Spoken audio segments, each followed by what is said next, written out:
All right, welcome back to Movie Talk. This time around, we did No Country for Old Men as suggested by Jalen. Yeah, I mean, I recommended this just because I figured most of you haven't seen it. Did any of you see it? No, Before. I haven't even seen it. I've been n- wanting now. to see it for like probably a year. I So don't you know knew why. of it, at Yeah, I least. knew of it. I didn't know anything about it though. Yeah, same here. I knew about it, but I never saw it. I've seen it around, but I never knew it had any acclaim. I just saw it on Netflix, and I was like, okay, that looks like a movie. Yeah, no, it was just I saw it a long time ago. I forget how old I was, but it was just like on a subtext level, especially towards the latter half of the movie. I mean, it becomes more about sort of the symbolic nature of everything and what the movie wants you to feel like.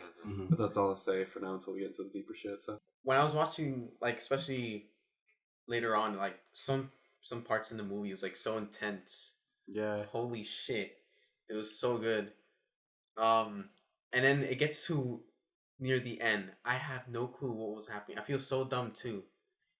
I'm hoping you guys will fill me in. Like near the end, I start like being confused, especially Oh, at yeah. the end.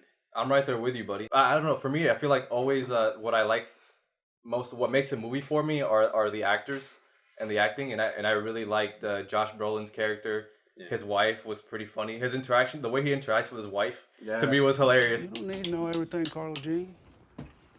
I need to know that. Keep running that mouth of yours, I'm gonna take you in the back and screw you. Big talk. The way everyone talked in this movie was so hilarious. Yeah.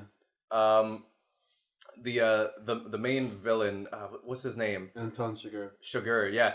He is so creepy. The scene that really made me think he was creepy was when he went over to the gas station and he was talking to the guy. Yeah. Oh, And I was like, dude, this guy's creepy. What gets me about that scene is the fucking the when he crunches up like the peanut thing and then drops it and like still like scratches along the desk towards the guy. Apparently they had to retake that scene multiple times so they get it to scratch just the right way. It's so good. Call it. You call it. I need to know what I'm calling for. But yeah, it was really enjoyable. It really was not at all what I was expecting. It took a complete different direction. Yeah. I was like, okay, but I was with it. I was on board because it's something I've never seen before. I think it did a fantastic job at subverting my expectations. I was Fuck waiting to off. say that. Fuck you. No, but actually, the actor who played Sugar, bro, he actually killed it. Do you know his Javier name? Bardem. Yeah. Bourdain? Javier Bardem. That's Yeah. Yeah. Bourdain. Okay. He killed it, and then he had a line of dialogue. It's like, you have the what good is the rule if it brought you here or something like that. If I the was rule like, that you follow brought you here, then what good is the rule? yeah, like what purpose did it serve? And I was like, bro, what the hell? But I liked how it switched main characters when he passed, and it was like so subtle, and it all like started to make sense. It was like, oh, okay, The name of the movie. yeah. Yeah. Mm.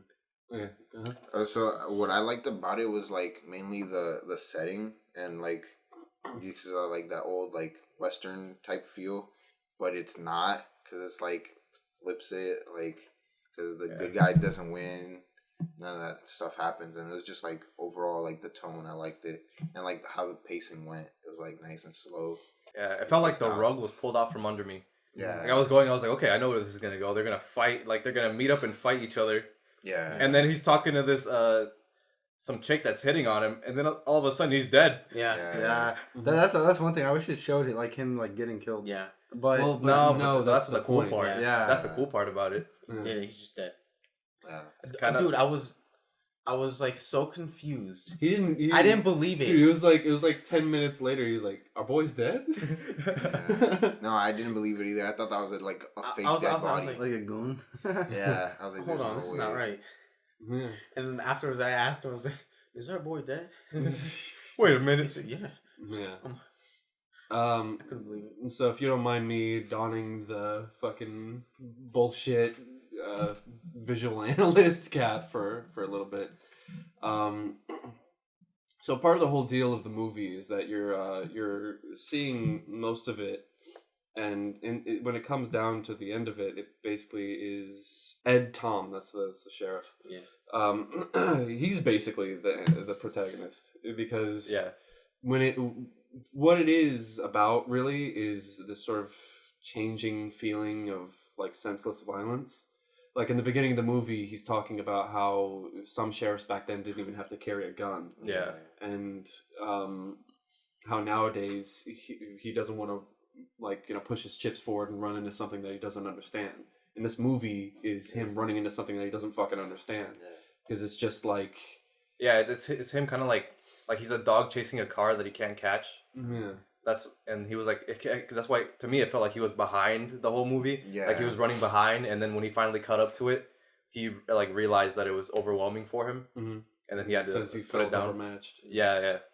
Yeah, literally always a step behind them. One thing I thought was kind of weird, the car that hit Sugar at the end of the movie, was that anybody or was it just random? No, It was a random. random. The whole thing is that you know, they're trying to show you that this is like actively against the idea of like certain tropes. So when you see when you see Anton Chigurh, you think this guy is just pretty much fucking omniscient and he's just like a walking Terminator of death or whatever. Yeah. But then at the movie, he almost gets caught up by something just random. Like, you know, he's blindsided by fate, just as you were as the audience when the main character that you thought was the main character gets popped. Another thing I liked is how like a lot of movies they're praised for like how like ambitious and like how big they go, and this one's just really subtle and self-contained and just like real simple. Yeah, it was based on a book. Yeah, I believe. I don't know if the book is by the same name. It is, I don't know think if it it is. is, but it's basically word for word what they did in the movie, except for like the shooting. They did a good job with the tension in the movie. Like when he pulled up to his motel, and he was trying to like get the money with the hanger. Yeah. Dudes were just getting shot everywhere. Dude, that suppressor that Chigurh had on the freaking shotgun, Yeah. dude, that thing was next was llevel. insane. It sounded so cool. It was, No, one other thing that I was like, I liked in the movie how smart Llewellyn was. Yeah. Like he had like almost everything like kind of like planned out. Until he nice. just dies. Like with like how he pushed the money. Yeah, obviously. And all the money back into the vent. And that's how they get you even more like That's like a surprise. Yeah, because he was like, you don't know how this is gonna go. He's like, yeah, I do, right? And then it doesn't, Yeah. because you expect it to actually be a fight, Yeah. It just instantly just gone. which is like he's so smart. Like Llewellyn, he knows what he knows what he's doing, and I don't know. this guy's like John Wick. Yeah. Chigurh's like John Wick. He can't Yeah. be stopped. And I think that's just the thing with that, like him just dying out of nowhere. It's so perfect to me because the point that they're trying to get across is like trying to get you to see from the sheriff's perspective of like this doesn't happen like either in movies or like in a quiet town with justice or whatever like that. Like it makes you just on edge and kind of uncomfortable as it did him, which is why he chooses to retire in the end. Yeah. You know, like at the beginning of the movie, you see Anton Chigurh and he's in black. Llewellyn has a white cap and he's in like brighter clothes and everything like that. So the whole movie, even from like shot composition, is trying to pawn it off as if this is a hero versus a villain story. Yeah, But then, I mean, it just ends up not being that at all. yeah. You get the rug pulled because out. you don't get that in real life. Because you don't get that in a situation that is just real and uncomfortable and. I like Right. stories like that just go a complete different direction. They're uncompromising. Yeah. Yeah, so I mean that's kind of all I wanted to say on No Country for Old Men. It's one of my favorite movies of all time. I'm glad you guys liked it. So that's it for this movie talk. All that's left is for Dariel to give us his next recommendation. My recommendation is Prospect I'm so excited. because I really want to watch it. Yeah, it's so good. Tune in next time. Prospect. It's a good movie. Nobody's probably seen it because it's like kind of obscure. Yeah. I haven't seen it. So